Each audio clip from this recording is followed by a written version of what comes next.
Hey, we're back with Jenni Harmon. She's one of this is my favorite thing to say, our founding guests on the podcast. It sounds very prestigious, you know? I like it too. I feel very honored to be part of the founding guests. Awesome. And you've been good? I have. Yeah, I've been great, actually. Yay. I love Yeah. it. Except for I want to talk about your hand because you're like doing stuff already, but let's start. I guess I should explain it. I was doom scrolling on Instagram, and one of the ladies I follow, she's the wife of a comedian that we love so much. So, of course, we love her. So, anything she posts, I'm like, ooh, what's that? But she had gone shopping or something, and she came out, and there was this little card on her car. And it was at the top, I guess this person, whoever left it, is doing this like to spread joy and love. And I thought it was such a cool thing to do, really. So now I want to go get card. I want to do the same thing. But so anyway, it was here's a quote, a joke, and a friendly note. So we're going to do that here. And we'll do the joke first and then go on from there. So Okay. you go ahead and do your joke. With my joke, you know what it made me think of though too with the jokes? Have you ever seen on Instagram those two guys that sit with their coffee mugs and they tell jokes? And I was Yes, like, I couldn't remember who it was because I'm like, I got to go to one of them because they crack me up. I didn't have a me joke, too. so I just asked my son on the way down here, and my one son is horrible at delivering jokes. He always like forgets the punchline, and it makes no sense. But this one, the other one, is really good. So literally, as I was coming down to the studio to hop on, I was like, BJ, I need a joke. So here it is. Why didn't the toilet paper make it across the road? Why? Because it got stuck in the crack. I was like, oh my God, you just pulled that out of yourself. I love it. I That love it. is awesome and such a boy joke too. It is such a boy joke. You're right. I love it. I wonder if mine ever heard of that one. All right, so I got mine on the internet where I get everything. Um, Mine is it's not really there's no punchline. It's just Okay. so it says, and you might have heard it. I feel like it's something. Anyway, here it goes. If you boil a funny bone, it becomes a laughing stock. Now that's humorous. I like that. That's something that those guys would definitely be saying, all Yeah, serious. it If it could you, have even no, it didn't come from them, but I have gotten my jokes from them before because I think it's like stupid dad jokes they're doing, and they try not to laugh. Is that laugh. Yeah. yeah? Hmm. And they're like on a dock a lot of time. It's the Yes. weirdest background that they have, I love it. but yeah. So all right, so then our quote, yeah, our quote is Gosh, next. quotes are so hard because it depends on the day. It, like changes by the day, you know? Yes. But this quote is from a friend and we were talking about parenting. And this has stuck with me. It's been my mantra for months now. She literally looked at me and said, Jenni, all you need to do is love the shit out of them and everything is going to be all right. So, like, love the Oh, shit out of them. Pardon my French. no, I love it. Everything's going to be all right. So, I've kind of just used that like with anybody, like family, people that may be irritating me, even my kids, like when I worry about their schoolwork or if they're having trouble with friends, it's like just love them. Everything's gonna be Oh, all right. And it's just, I don't know, it's just simple, easy, and it's it's the really stuck answer with to me. everything. Yeah. Yeah. And so that's really stuck with me. I love that. You know what? I wish I had a pen. I'll I'll have send to, it to you. I'll okay. send, yeah. I love What's that. yours? I want to hear yours. I love Well, hearing quotes. I grabbed mine. I don't even know who it says that it's from Black Elk. It says, um, The most important of all the creatures are the winged, for they are the nearest to the heavens and are not bound to the earth, as are the four-legged or little crawling people. They see everything that happens on earth. Oh, I love that. Can you read that one more time? Yeah, I gotta let it soak in. I gotta let it soak in. Okay. The most important of all the creatures are the winged, for they are the nearest to the heavens and are not bound to the earth, as Mm. are the four-legged or little crawling people. They see everything that happens on earth. Yeah, that's cool. I have never heard that one. Me neither. It was, I don't even know. Again, I, you know how I think you do it too. The theming where you're telling a story throughout the class. Yeah. Mm-hmm. That doesn't come natural to me. So Mm-hmm. I either find a story like a article or a story on the internet, and Mm-hmm. I block it through and I read through them. It's a little more cumbersome than memorize. I don't have that memory factor. Some of the stuff I use that is similar to Mila's, I can remember because it's Yeah. It's something, fully some down. story she had told in the past or something. But Mila has a beautiful way of just threading and weaving those stories through. yes, and so sometimes I can't. So sometimes I just theme quotes and I do quotes throughout class, trickle them Mhm. out through Yeah. class, and it is enough. Like I still have people, because I always, if you're comparing, which I try not to do, but sometimes we just Yeah. do, and I'm like, I'm not going to reach anybody because it's not that beautifully told story like Mila does. Yeah. Not that I'm trying to be her, but just, my goal is to get Yeah. more Yeah. I flowy think like that that. comes a lot with practice too, but I've kind of gone away from looking up things. I might hear a quote and then go off of it, but I've been really trying to work with my intuition and intuitive, just letting whatever comes out come out.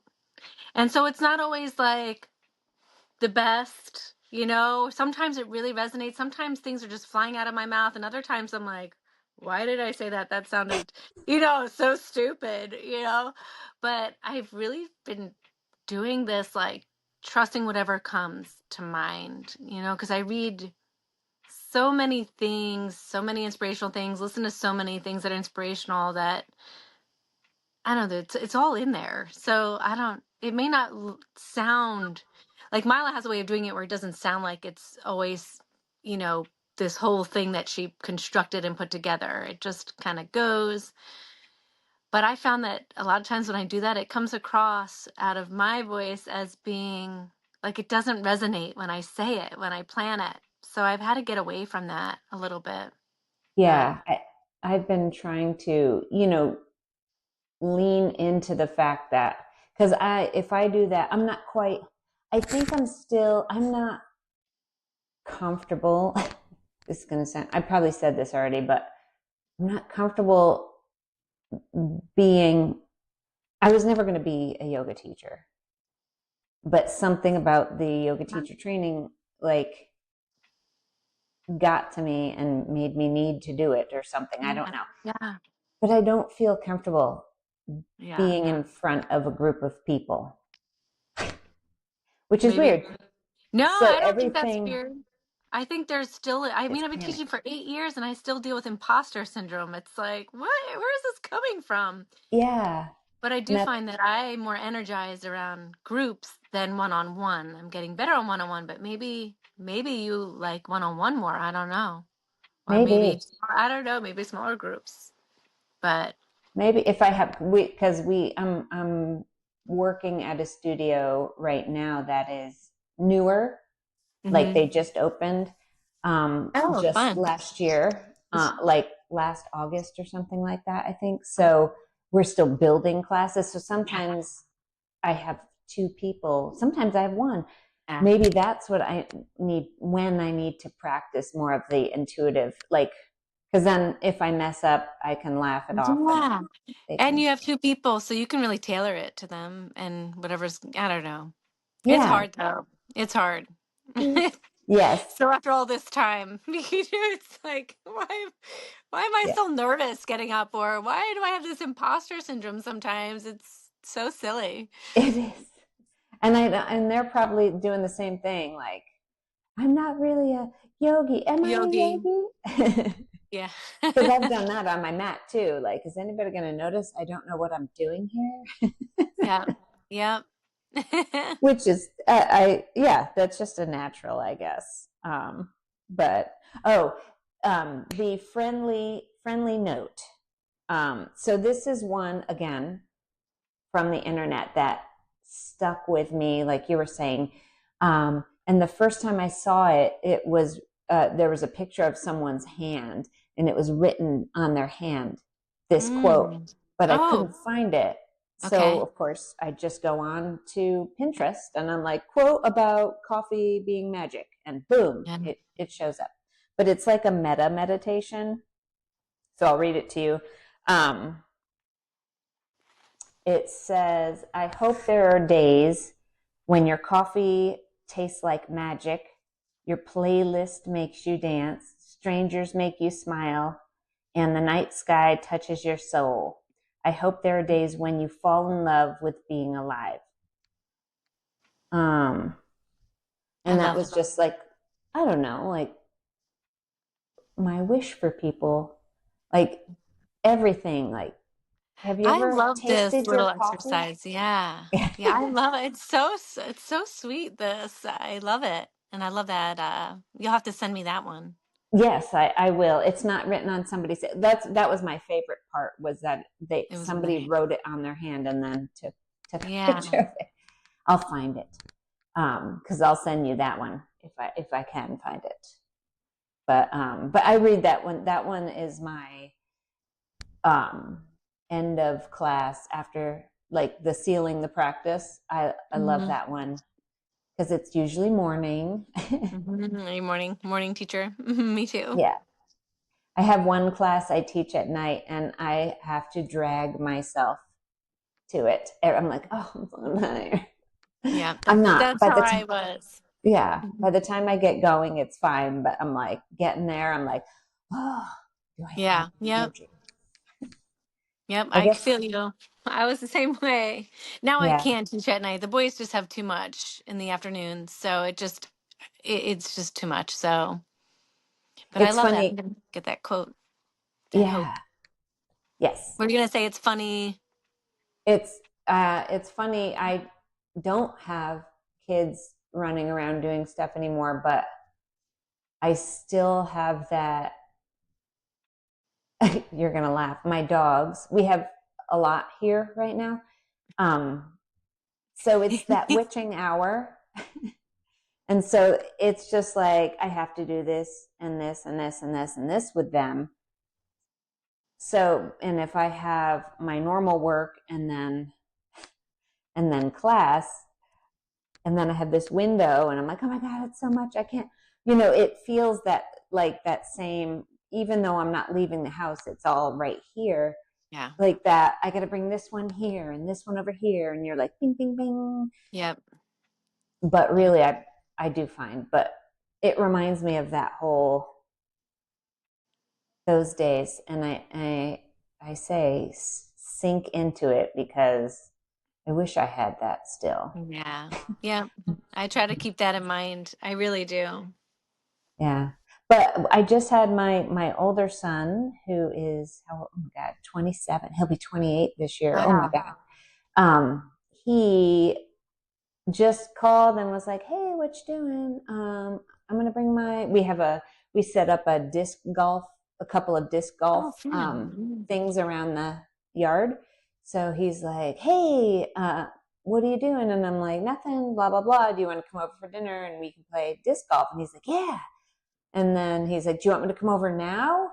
Because it was afternoon. I'm like, "Sure." And he doesn't normally do that, but I'm like, Yeah. "Yeah, come on over." So it was a nice treat. Oh, yeah. Oh, I hope I have that. I think that's why we try to do things like skateboard together and wakeboard and just things Yeah. that we hope that we can reel them back in to hang out, you know? Yeah.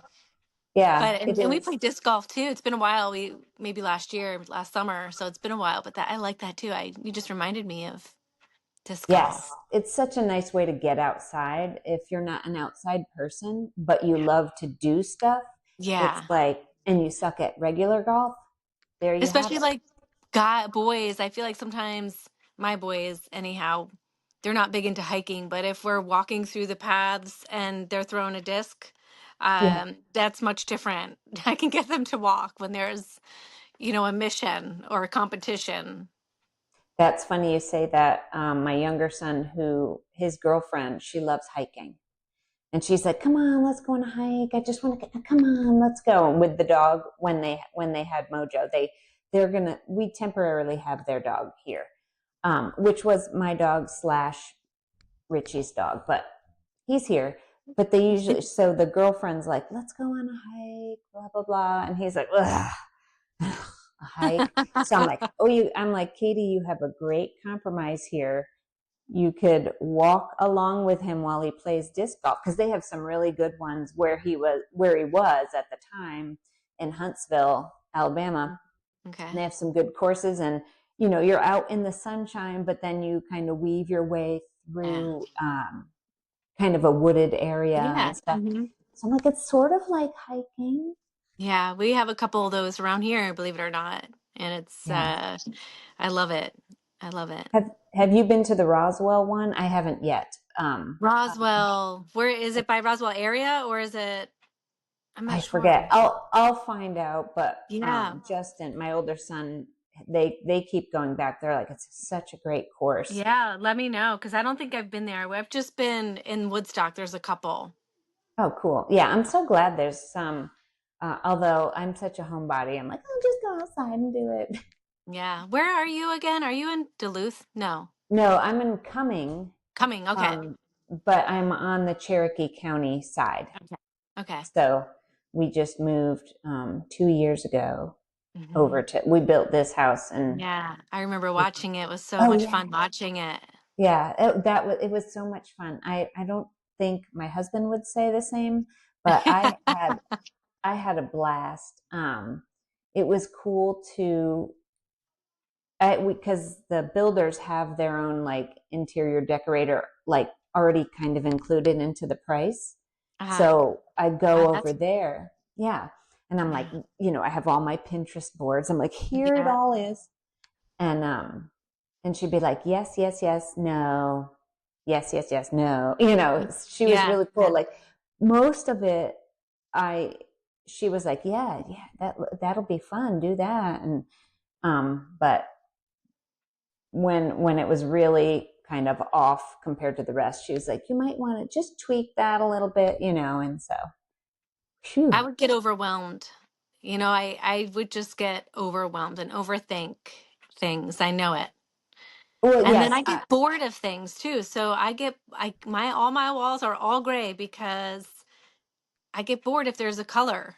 yeah. As much as I love color. So, Well, I just did a few accent walls. The rest of the house is city loft. It's okay. like a white-ish And color. then you can always change the one color, the Ex- accent wall. yeah, yeah. So I thought I'd do that. One room has black ceiling. It's iron ore. It's not black, Yeah. but No, I uh, like that color. I know that color. Yeah. yeah. So I thought I saw it somewhere, and I'm like, I really want to just have a ceiling that's dark. Yeah. And they're like, oh, are you? But the decorator lady's like, do it. She's fine. Yeah. Go for it. She's like, yeah, it'll look great. Especially having the white walls. She's like, you'll be fine. It's not going to be too dark. But Yeah. anyway, let's get into it. Are you ready? I'm ready. Okay, so just a little, I know that we talked before, but so just the abridged version or the short summary, what do we call it? What's it? Cliff Notes version of your yoga story, just in case people haven't. Yoga story. Gosh, I wonder if it's the same as. Ow, sorry, my hand. Oh, yes, My we're going to talk about that. I can't God. believe. Oh, Yeah, so right after yoga, this, we got to talk about that. my yoga story, it's funny because I was in the military and I got out in 2001, but in the year 2000, apparently I wrote home to my parents saying that I wanted to be a yoga teacher. Now, I would dabble in yoga then, so I have no idea why I want to be a yoga teacher, and I wanted to work for a magazine that like promoted health, I think. So Okay. that's what I wrote home. Um, so I don't know. I when I got out of the Navy, I went to college and I was going to school in a quarter system, and so it was 5 days a week, and I did yoga every day through that college for almost a year. I loved it. And then I moved back and forth from Seattle to New Jersey, and then I finally settled in New Jersey, and that was it. I went to all boot camp classes, no more yoga. Long story short, I ended up down here in Georgia. I had been laid off, but our company moved here. My husband worked for the same company, and I was miserable. I had been working 6 months of for a company, knowing that I was laid off, so that I could collect my severance. It was tough. I was depressed. I was drinking way too much.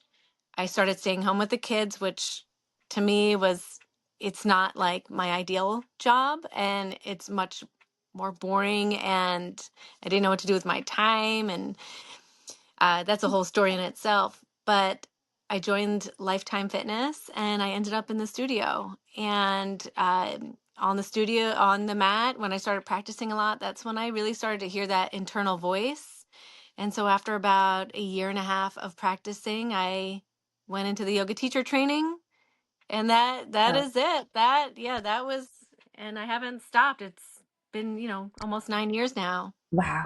That's Wait, awesome. almost, yeah. I think that does align with, I know you were worried about it sounding different than your last, but that all sounds like what you were talking about. So kind of in Yeah. and out, like you had your strong practice and then you got busy, and which I think Yeah. happens a lot to people. Kind of, you can, and it's cool because you can jump back in and fairly easily find Yeah. your rhythm again, spiritually and physically, which is, Yeah. it's such It a was nice, much more physical for me back then. yeah. When I came back into it, it started out physical, and it was physical for a long time, but then when you start to practice every day, then you start hearing that voice. I was older, I was lost. So, Mm-hmm. Yeah. but yeah. And I think that's a lot of people's stories, right? I was I think so. lost, and then I came to yoga, and now now Yeah. I kind And of found well, myself, or I know that I'm yeah, okay. you dug deeper into what it, and I feel like it happens naturally if you are consistent with the physical practice. um you naturally start to get curious as to what is going on inside. Yeah. Why am I feeling this way? Ooh, there must be something to it, I and so I don't, a lot of yoga studios, I feel like, really try to get people to focus on all that. And I think it scares new people hmm away. It's almost a little too deep, too much Yeah. honesty, like too much right in the, like, oh, I got to deal with myself. Yeah. Ooh. Don't want to do that.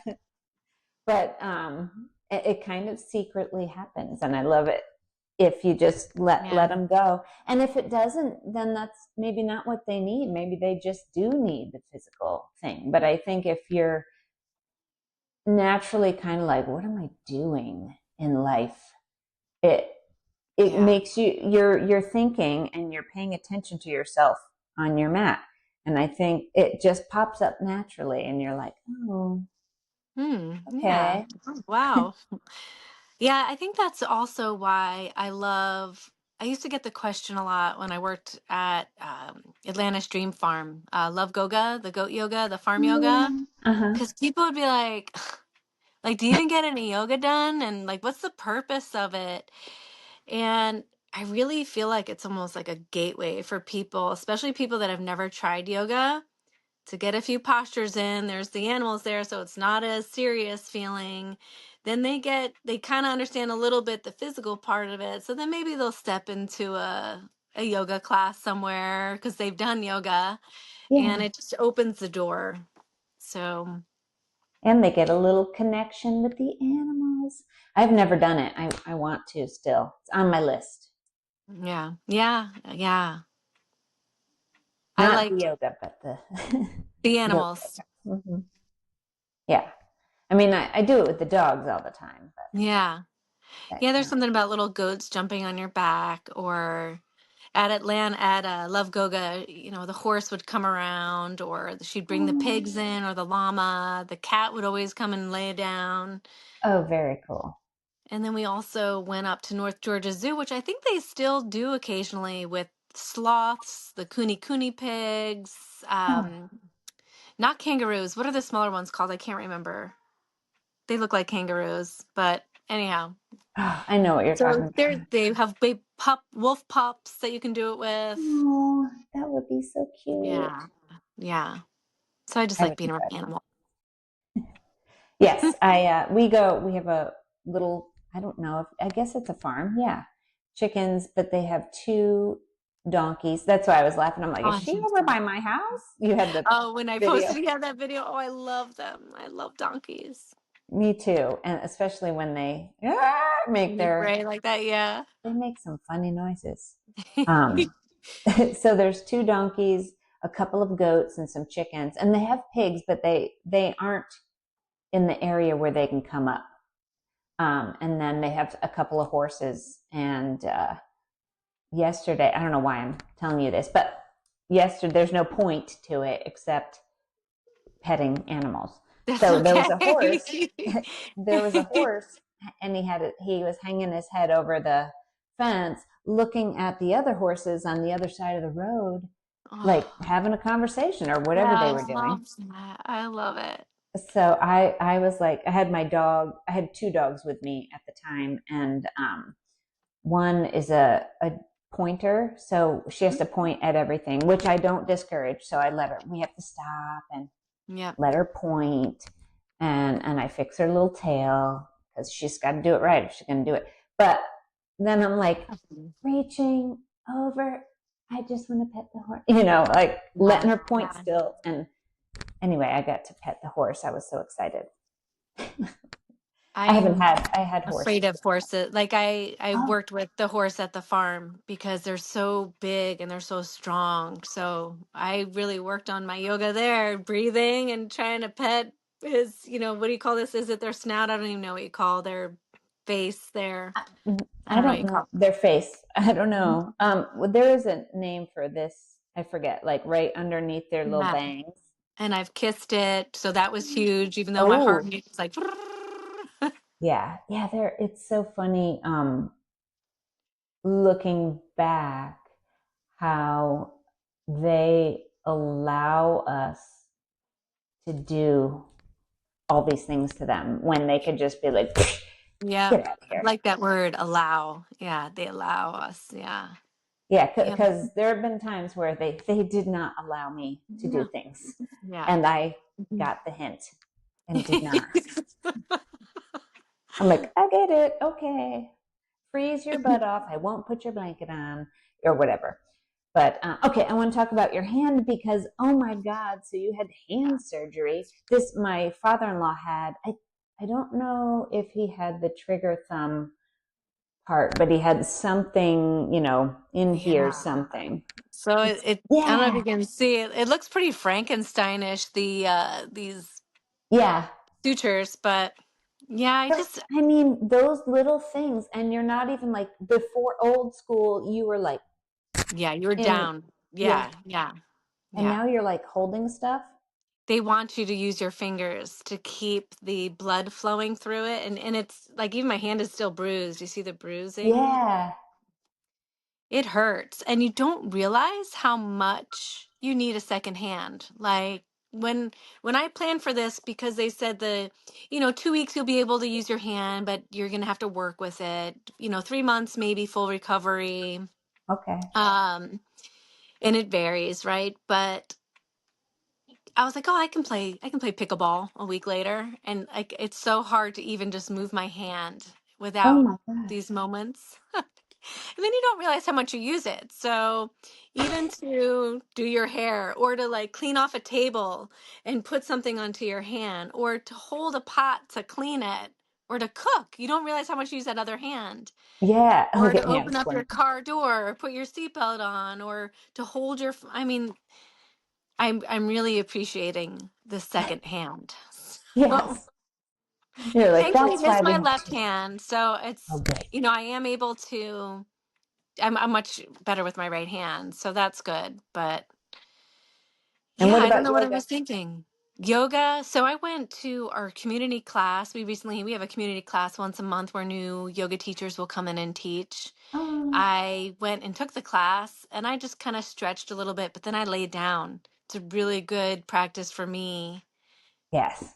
to just not do anything. And even though everybody around you is doing, can I stay present in my practice? So it's kind of been like a fun challenge. Oh, yeah. Teaching, I'm still teaching.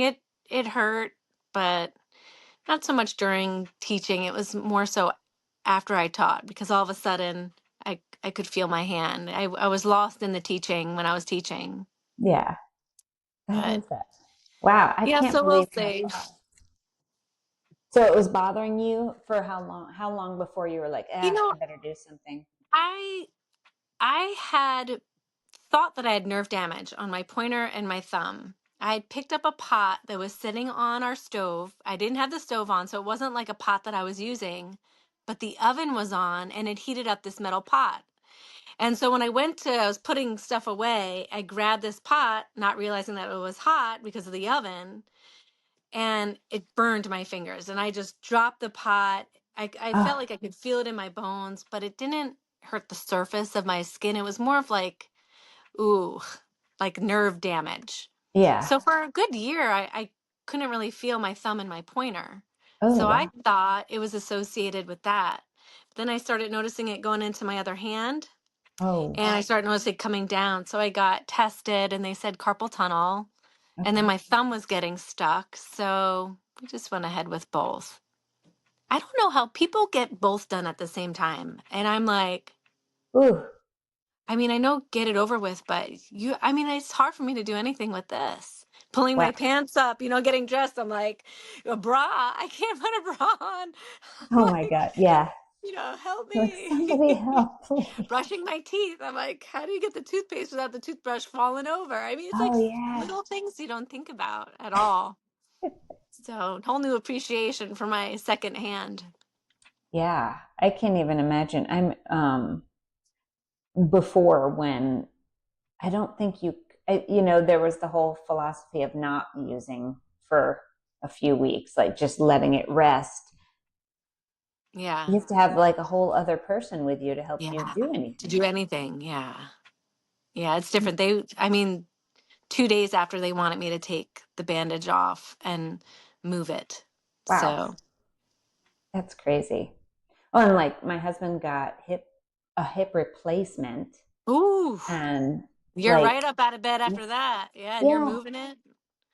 and like, you know, I don't know, the next day or something, you go home, or even that day, you go home, and like they're like, make sure you're walking, and I'm like, walking.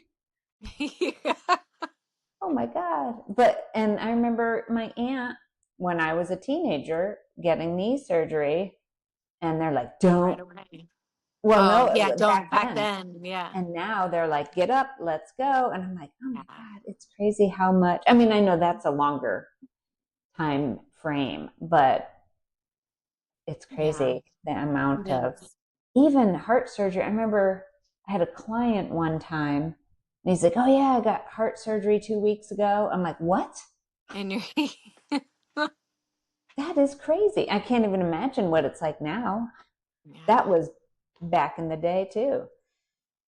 Anyways, I'm getting off topic. The real topic, and that's kind of we're talking surgery. We're stepping into what I wanted to talk about, which is the death doula thing. Mm, So, what exactly is a death doula? a good question. I mean, I know a lot of people are like, they're afraid to ask too. They're like, what? So what? So a death doula, there's so many things that a death doula can do, but it's really helping people. It's a non-medical thing. So I'm not medically trained at all. I can't give meds. I can't even help with meds. It's more of a support to somebody that's towards or near their end of life. So it could be somebody that had a diagnosis that's terminal. It could be somebody in hospice. Okay. So it's at the end of life when you know it's kind of on its way. Usually within the last 6 months. It could be any time really, even. And it's being supportive. It can be anything from somebody that's just scared of dying. So just helping people through fear. It could be that. It could be legacy projects. So helping build legacy projects. It could Ooh. be somebody gets a terminal diagnosis. Well, what do we need to get in order for you? Sometimes there's regrets. Loose ends that need to be tied up. There's things people want to get off their chest and share. So just being there to listen to people, things that they don't want to necessarily share with family or people that they know. Yeah. A lot of times people are alone, so they don't have the family around them. So it's sitting with them and spending time and doing things with them. It's also could be educating people. I think people are so afraid to talk about death, yet it happens to all of us. Yeah. And especially you see people that have a terminal diagnosis and they don't want to talk about it at all. Nobody wants to talk about it in the room. Nobody talks about what's going to happen when you die, what I want to happen to my body, or, even living wills. So that is a part of it too, helping people figure out their living will. So I wouldn't be the legal person, but let's kind of figure out what's holding you back from getting your will done. It took us a year and a half to get ours finalized because we kept answering questions, then we put it off to the side for a month, and then we'd come back to it, and then we'd think too hard about it, and then so it's helping people do that. It's also sitting vigil if you want to sit with somebody through that process. So the Oh, same as somebody delivers a baby, there's different things that happen to your body as you're exiting your body. okay. And it's so to be there for support for that person, to hold their hand, or for family. It's to pretty much let them know that everything is all right. Like this is a natural process of your body. So there's so much that you can do with it. I'm at the point where I'm trying to listen to understand what I want to do with it. What is my part in this? I usually have a habit of jumping in and trying to, like, as soon as I'm interested in something, I jump in, I go in, I build a business, like take off Yep. running with it, and there's so much here that I'm just trying to listen. Like, okay, what am I really drawn to?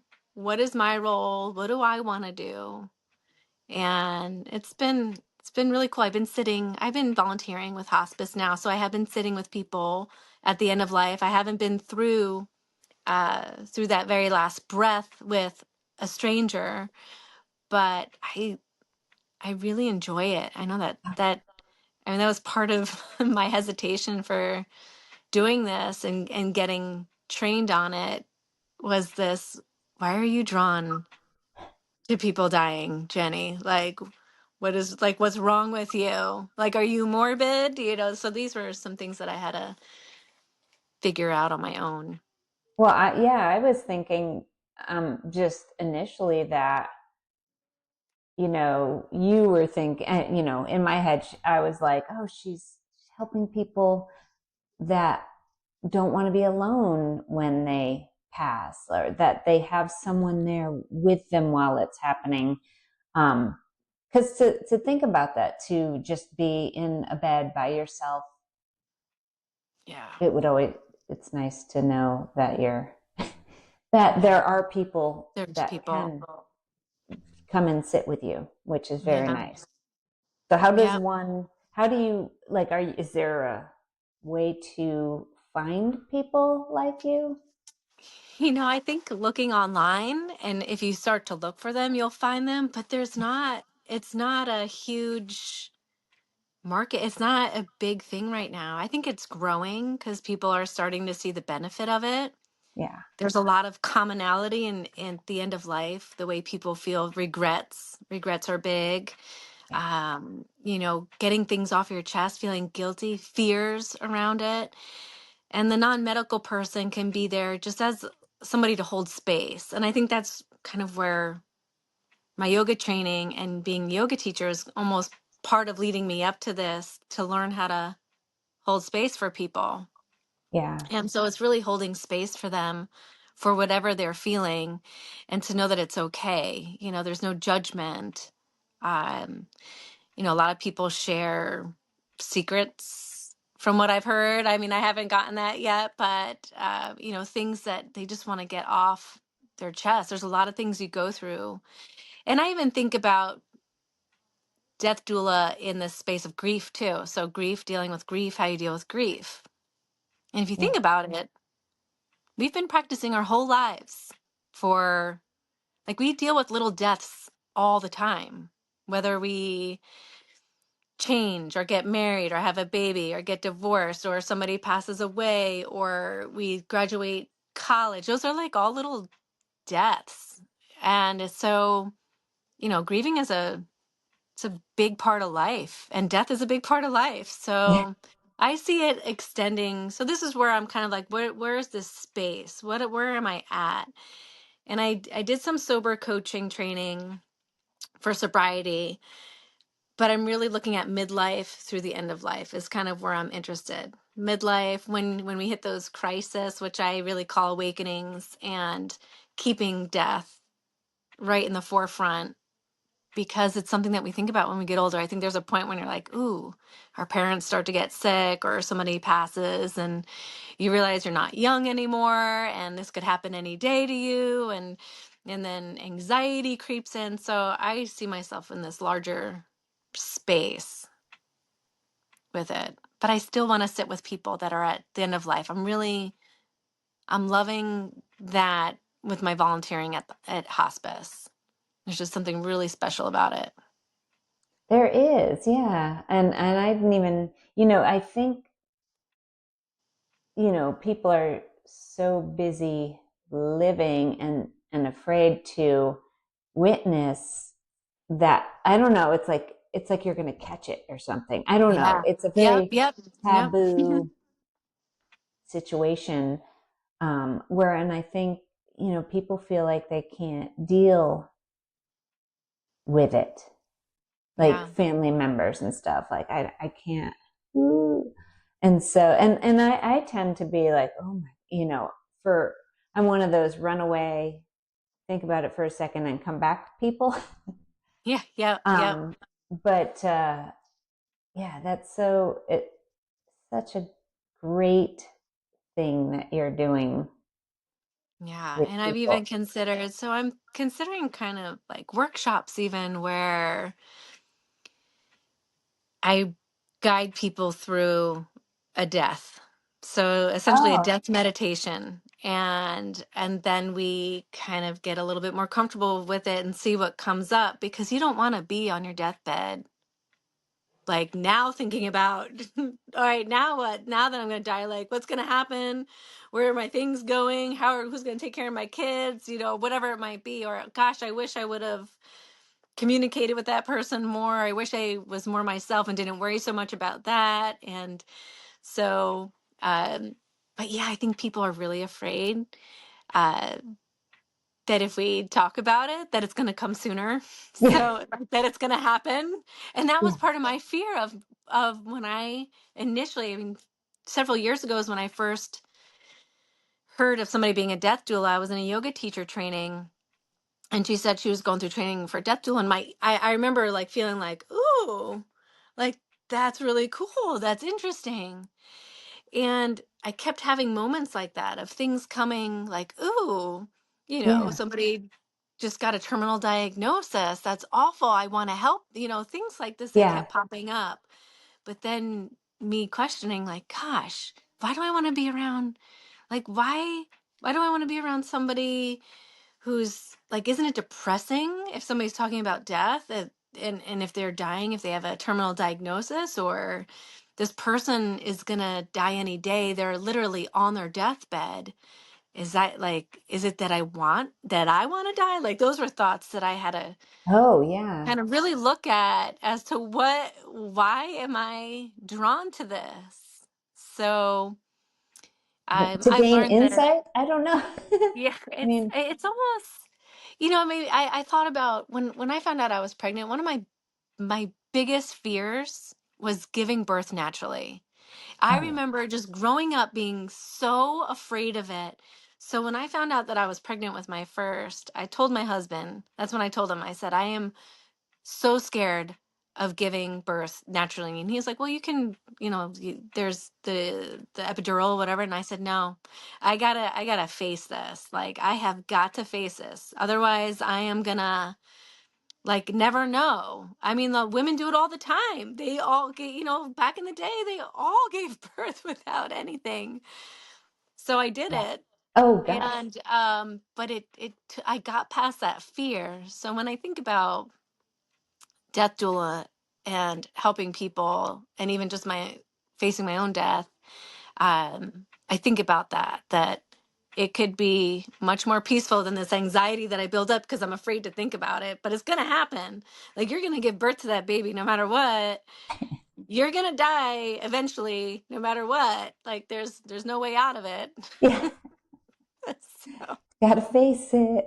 I think it's maybe the moments before death that seem more scary I think somehow. for people, because it can appear that somebody is suffering, Yeah. but our bodies know what to do. Just like giving birth, our bodies know what to do. And from what I understand, it's peaceful. It's not the person that's experiencing it. It's peaceful, and the only insight that I get to that is by listening to people that have had near death experiences where they have actually died and come back, and they'll Oh, talk yeah. about how, if you look at some of those stories. So I think it's a natural process of the body.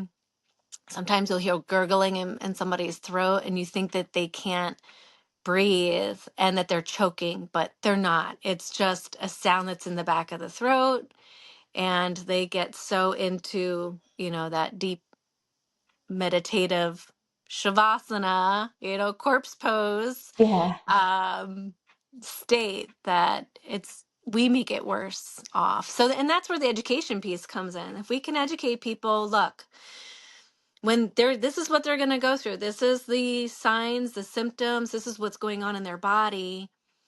It takes off a little bit of that fear for the family member, Yeah. and the people that are surrounding them. It takes that fear away from the person that eventually will experience it too. Me Yeah. knowing that my body is going to handle it, and this is what happens, then I'm not choking. I might feel better as I'm approaching. Who knows? I hope not to know anytime soon. Right. But I just think talking about it helps, getting it out there, and that's why I think the work is so important, just so that we get past the anxiety, but also it reminds us that we're mortal, so that we take our day more seriously. Oh, yeah. Maybe not more seriously, because I don't want to say more seriously. That maybe we don't take it as serious, or we take it more seriously, depending on who you are. Don't take advantage of Yeah, having don't that. take it for granted. Yeah, And stop bitching. No, I'm kidding. yeah. And I Because really I'll find think myself doing that. I'm like, ugh. I'm like, all right, you know what? Get a different attitude. my hope that I wanted to leave on the car. I don't know if did we go over my hope was just that I hope No. Yeah. that that you could find that there is moments of joy that you can find in the day. There are. Like, it doesn't matter how bad your day is, how awful it is, there can be a slice of joy. We just have to be open to it and find it and create it sometimes. So Yeah. um Make it a. I love doing that, like finding, like searching for it. Yeah. Sometimes not too hard, Yeah, but yeah, yeah. There's so but much, so many little things. yeah, appreciate. I love the walks that you're doing. That was the other thing we'll talk about. Yeah. But when I take the dogs for a walk, or if I just go walk, it's I love that. I love looking at things like a flower and being like, Mhm. I've never seen that. I've actually never seen, I saw these little flowers today that look like daffodils. They probably are daffodils, but they're tiny ones. They're like thin and itty Oh, bitty. And then the white daffodil with the like little right on the the yellow. edge of the Yeah. center thing, there's like yellow or orange Yeah. or So something. pretty. And so I find myself like exploring. Even I've walked this road, I can't tell you how many times, but searching for things that are amazing. Tree bark. Do you know how many different tree barks there are? Yeah, they're cool. Yeah. Yeah. So yeah, that I love that, being able Yeah. to do that. And I do I also wish that for people. Go out and find, Yeah. be an explorer. I mean, it's hard sometimes. My cousin was killed recently about 6 weeks ago. Yeah, he was in a snowmobiling accident, Oh wow. 39 years old, and it was so sad. There were hundreds of people that showed up, but at the same time, I think if we're able to look for it, you can see the joy, like our family getting together. You can see how much he was loved. Even just moments with my kids, they wanted to go to, this was up in New Jersey, so they wanted to see the New York City skyline. So I drove a little bit closer so they could see the skyline, and just seeing their amazement at the city. And it's like looking for those, even though we were so sad about my cousin, there's Yeah. still, like, we're capable of holding a lot of different emotions at the same At time. the same time, yeah. I think we forget that sometimes. I think it's really easy to like just get into that mindset of I'm depressed or I'm upset or life isn't working out. And then you just kind of go with the motions and you don't look for that magic, like you said, like the magic that you see when you're out on your Yeah. walks, or the amazement. So, and that's what my Yeah. walks have been about. I've really wanted to just spend more time listening. I mentioned that I always try to figure things out. And so with the death doula, it's like, what am I going to do? What do I do? What do I do? And I decided to, this 100-day project comes up every year. It's an art creative project. And every year I try it. I don't make it past 10 days. And, and this year I just kind of looked at it differently. I said, what if you just keep it so simple? And if you keep it something that's nourishing for yourself, and don't put a lot of time, because you can always extend the time if you have the Yeah. time, but you can't, like, an hour, if you an hour seems some like too much sometimes. Yeah. And I looked at my sobriety journey and I was like, man, I've done several hundred days of no drinking, and removing something that was hard, I can certainly do something that brings me joy. So yeah, I do 10 minutes of meditation walk and 10 minutes of a meditation painting. And what I mean by meditation is you just don't have any. I carry my electronics with me. I carry my phone with me. But for at least 10 minutes, I cannot touch it. I just have to be very present, and I'm open and I listen. So I listen to those voices in my head. Yeah. I let things come to me. I look for the magic. I look around, like you said. I look for the amazement. I look at how different things look every day. And the same with painting. I paint with intuition. I just grab paints. I just kind of go. I try not to think. As soon as I'm thinking, I know I'm trying to create a product, and that's what I'm not trying to do. I'm just trying to go with the flow and just use color doing it. And I love it. It's been so, this is going to be a life practice. So I it might love not it. be every single day. So I've learned to, I missed a couple of days with my hand with the walking. I didn't miss the painting, but it just, even to 10 minutes, it's like I can go out. My hand is like, I'll just be careful. I won't go in the woods where I'm going to slip down some pine needles, but I'll Yeah. just be outside for 10 minutes and listen. And it's been great. Yeah. Yeah, I love that. I'm not doing anything like that now, except just journaling. Hmm. I got out of it for a while for some reason. And so now instead of always doing, the gratitude journal, I Hmm. just sit and write whatever kind of Yeah. comes out, like weird thoughts that I'm thinking that I, I just write it down. Have you heard Um, of morning pages? yeah, it's sort of Yeah. like that. So Yeah. it's like stream of consciousness, kind of just let it dump out. Yeah. Yeah. So I'm doing that, and I'll miss a day or two, and I try to just not beat myself up about it, because that's in the past I've been like, oh, Yeah. I'm not consistent. I'm just not going to do it. Yeah. And so now I'm like, no, I am. I don't have dated pages. I'll put the date on, Hmm. just so I know kind of if I look back at it where Yeah. I was at the time. But that way I just write it. If I I love miss a that. week, then I miss a week, right? Yeah. So, but so you're doing, yeah, walking, painting. I Um, journal too. I've always journaled. yeah, yeah, I remember Mhm. that because you talked about that. I think it was on one of your newsletters or something. And you were Yeah. talking about Well, art and stuff. I've kept a journal. I have so many different types of journals though. But I I like just that. started a death journal, which I've heard it called a death journal. I don't really like that name. I kind of like legacy journal, but Oh, then I legacy seems too big. Like it makes me feel like I'm trying to be too important. But essentially, it's for my kids.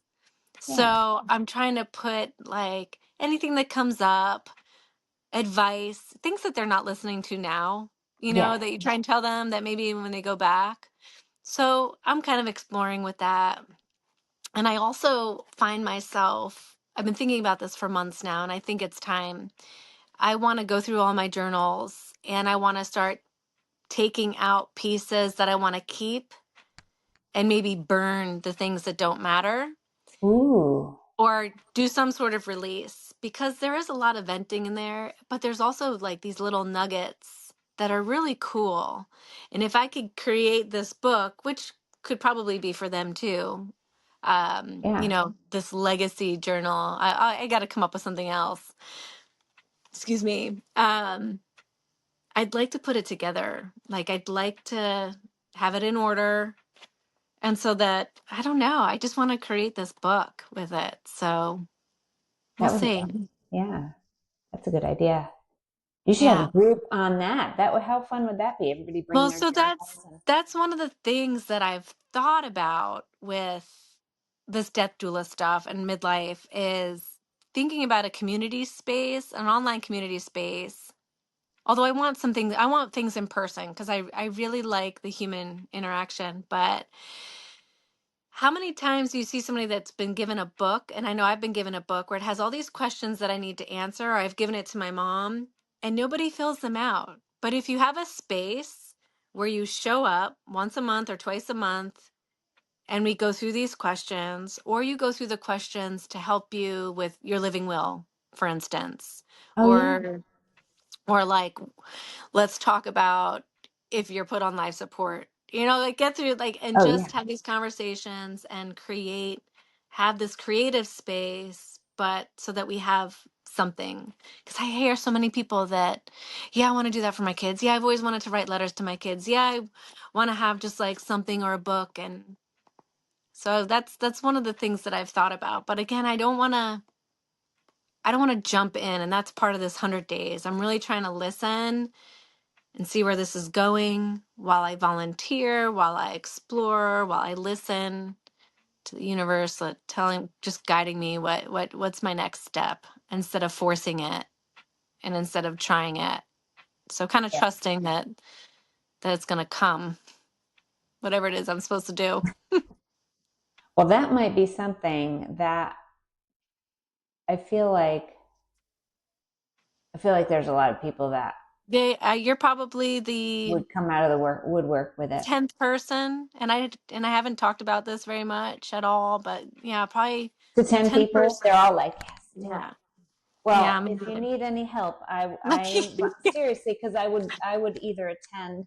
So if you need someone, like if you decide to do a live Instagram something every week of one little topic, I can come over Yeah. and you know how everybody always has that person doing the Yeah. video and Yeah.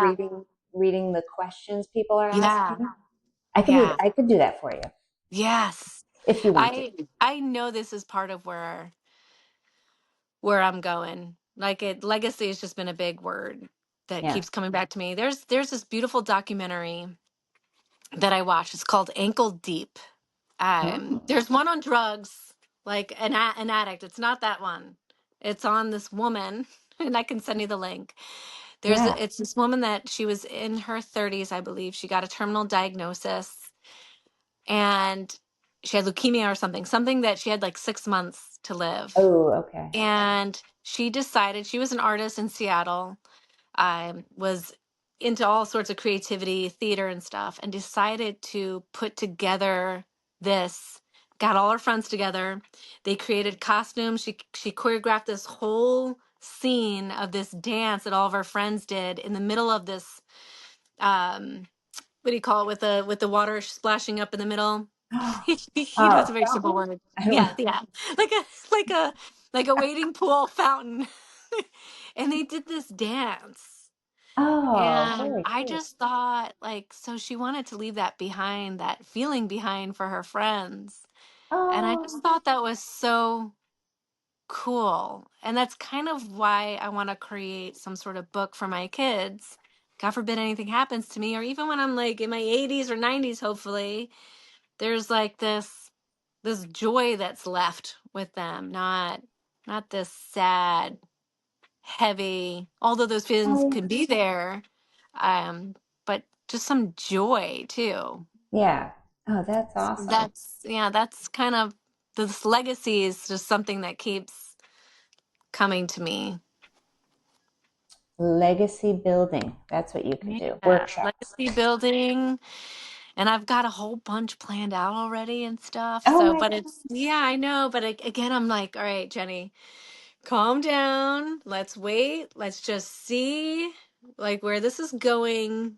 You'll find your path. It'll come. It'll be uncovered. So I think so too. It's coming, whatever it is. But I wanna dive in you're with you. in. You're Yeah. in. I'm Yeah. in. Maybe I'll do Stick a my little toe pilot. Yeah, I don't know. I'm trying to think. I think we covered everything except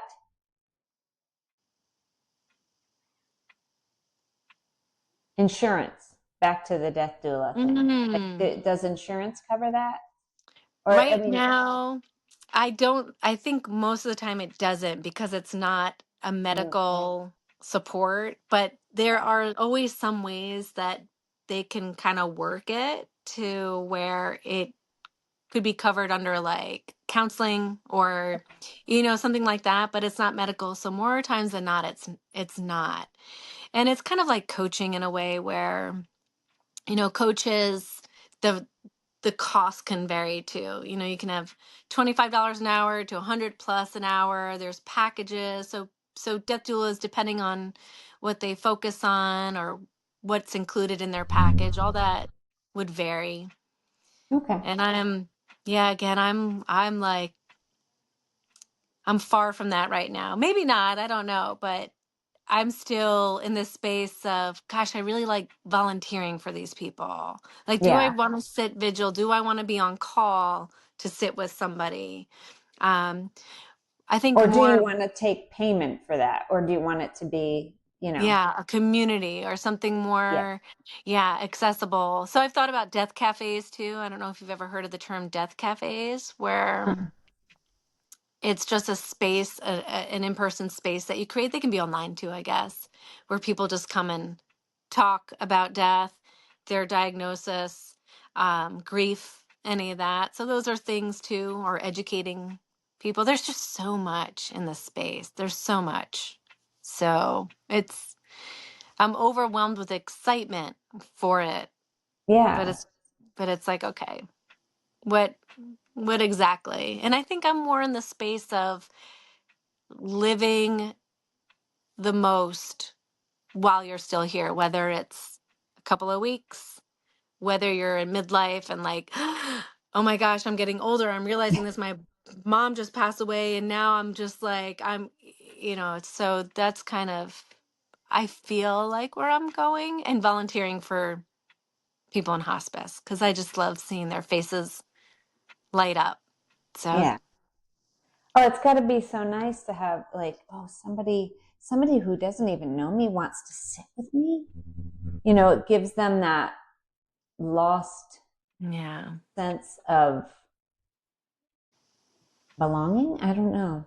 Yeah. Like somebody cares enough to sit with me, cared for, I guess they feel I cared think a for. lot of this is driven to Paul's mom. She got sick. She started going downhill and she was in the hospital. And at the hospital, I might have mentioned this on my last call, some of the things that signs of her that she was transitioning. Uh-huh. She was talking to like people that had passed. She was looked at the clock. It was 11:11. She was packing up her bags. Like she saw these vivid colors. She was at the pearly gates. All Oh, these wow. things that were very obvious signs. And that was kind of when I knew something was different. And the time from her hospital, we got her into a rehab facility to try and help her because we didn't have the space in our house. We didn't have a bathroom on the first floor, so Oh, I yeah. couldn't bring her in. And at that point, I told my husband, I said, look, when she goes to hospice, she's coming here. I don't care how we make it work. We're going to make it work. But I didn't realize it was that close. So I was looking for a home for her, a place that's smaller than like assisted living, that only has a few people. And in that time, in those 2 or 3 weeks, that's when she passed, when I was looking for this home. And I have a lot of regret wishing that I'd brought her in sooner, wishing that I'd spent more time sitting with her. She wasn't really present. She was in a different world. Um, so like we would go, I'd go and see her, and it wasn't like talking to her. It's almost like she had dementia, but she Oh, didn't. This was just her phasing over. oh, wow. So I call this and I heard this in a book. I can't remember what book. I call it a sacred regret. And sacred regret meaning it's a regret, but something that I can take and change and learn from. Oh, So like, yeah, one of my regrets is just that I wish I didn't get annoyed when I would have to take her to the doctors. I wish I would have spent more time in those last couple of weeks, just yeah. holding her hand, just being present, just even if I was reading a book, Hmm. just being more present instead of, all right, she's not with it, she's out of it. I'll find this place, and when she's closer, I'll see her more often because we didn't get that opportunity. So Yeah. This is, it took, yeah. So this you can, well, educate people on that too. yeah, Really yeah, take it, what is it? Pay it forward to somebody else. yeah. Those feelings, like make sure you never Or know. even caretaking. I know what a pain it is. I know how heavy it is. I know how much time it takes. I know how it, especially with us in midlife, we have our kids and then we have our parents that we're taking care of. We're in the Yeah. sandwich generation. So Yeah. it's like even for me to say, I get you. This isn't easy. You're frustrated. I know all those thoughts that you're having in your head that this sucks, but I love my mom, but I can't Yeah. stand this. And what's even the point of this if she's not even with us? And like, so it's like just being honest with ourselves and giving ourselves some grace that it's Yeah. hard, that it's okay. It's okay to feel that way. Yeah, yeah, yeah. Oh, that's very cool. I can't wait to see where this goes. And I'm I'll gonna be reach out to following. you. Because since you're like the Definitely. 10th person, I'm going to reach out to you. We're going to pilot a little something, see what we can do. Yeah. And I mean, yeah, workshops and stuff, that sounds amazing for our generation to start getting prepared for Yeah. later. That way you're Yeah. not like, It's when not you're, all at you like, yeah, let it it's be like, all right. overwhelming over a long Yeah. period of time. It sounds Yeah. overwhelming. Yeah. Mm. Yeah. Well, Yeah. cool. Well, thank you for coming on. I know I've kept you a little over an hour, but still close to an hour. Okay, I So can't see the times. I can't see it, it's so we're been good. we're like an hour and Okay. but I mean I could keep talking, but I know you've got a you got a busy day Got my little and boys. Yep. yeah, full of boys. I miss that. So go enjoy. And I'm gonna come out and take your class as soon as my hand is. I'll come out too. Yeah, they're the morning classes. They're fun. But yeah, and the space is really cool at the in the city center, up and coming. Yeah, Very yeah. cool. It's been a long time, so I need to go check it out. So Well, we'll get a coffee after. that sounds perfect. All right. Well, you All have a right. good Sunday and have fun at the Globetrotters. I'm Thank jealous. you. I'm so excited to surprise them. Yeah. It'll That. be Oh, fun. hope they're not there. No, no, Okay. they're up there. They're. They'll be like, what? All All right. right. Have a great weekend, You Rachel. too. See ya. Bye. Bye.